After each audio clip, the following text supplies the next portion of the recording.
Gold medal वाली बहू। सपना के पिता एक गरीब किसान थे।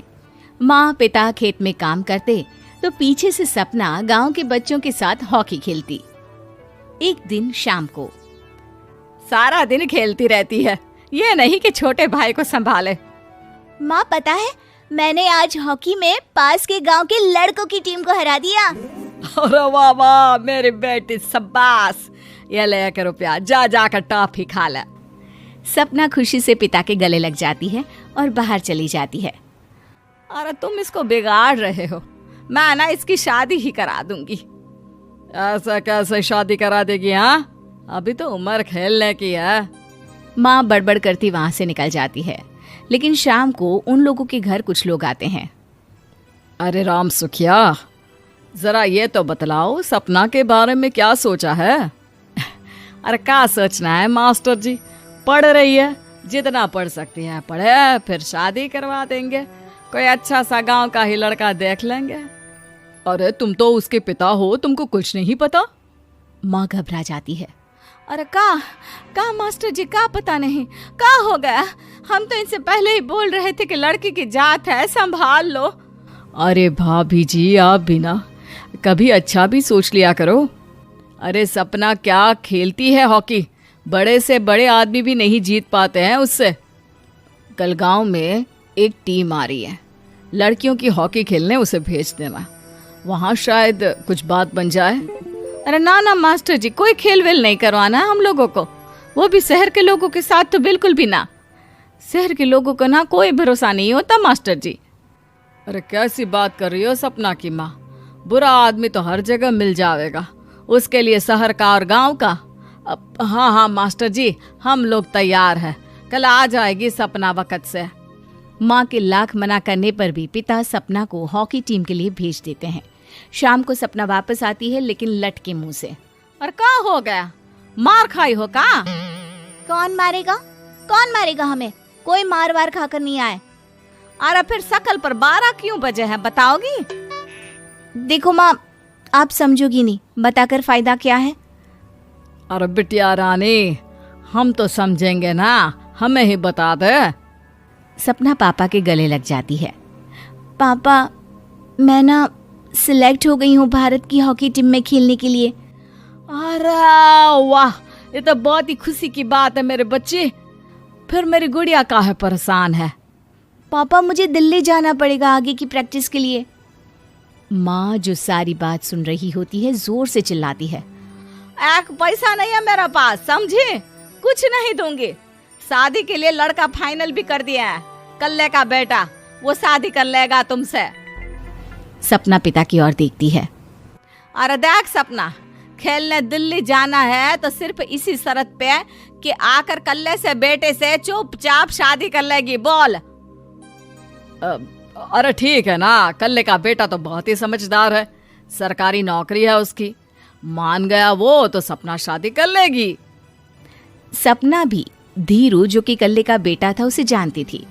वो मन ही मन सोचती है कि शादी तो वैसे भी होनी है, लेकिन माँ की ये शर्त मान गई तो जीवन जीने का एक मौका तो जरूर मिलेगा। हाँ, मुझे मंजूर है। हाँ, तो कल मैं उन लोगों को बुला लूं? पिता और सपना दोनों एक दूसरे को देखते हैं। अब माँ ठीक है ना, बुलाने की क्या जरूरत है, वो लोग पसंद कर रहे हैं ना मुझे, वही ठीक है। बस आप तो मेरा दिल्ली का बैग पैक कर दो। सपना दिल्ली जाती है, दिल्ली टीम के लिए खेलने के लिए। सपना खूब अच्छा खेलती है और गोल्ड मेडल जीत कर आती है। जब वो गांव आती है तो उसका जोरदार स्वागत होता है। हर कोई सपना सपना चिल्ला रहा होता है।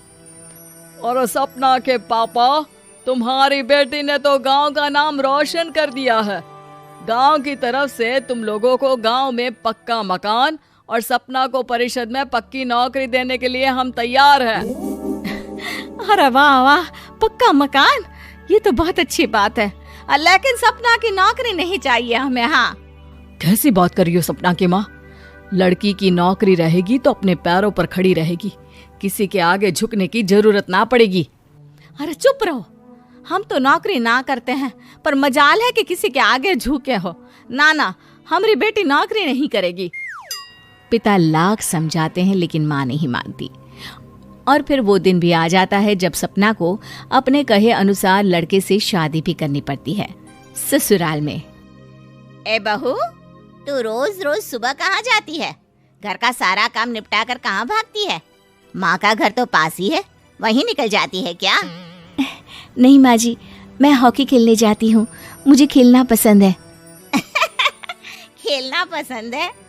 अरे कैसी बात कर रही है बहू, शादी के बाद तो कोई लड़की खेलती फैलती नहीं है, वो घर का काम काज देखती है। सपना कुछ नहीं कहती।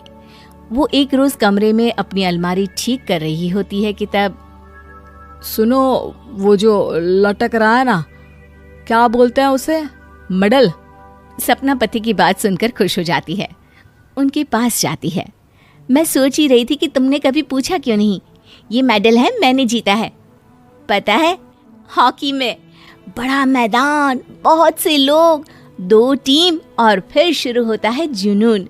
पता है, लगता है जैसे बस जिंदगी यही है, खेलते रहो, भागते रहो, दौड़ते रहो और लक्ष्य को पालो।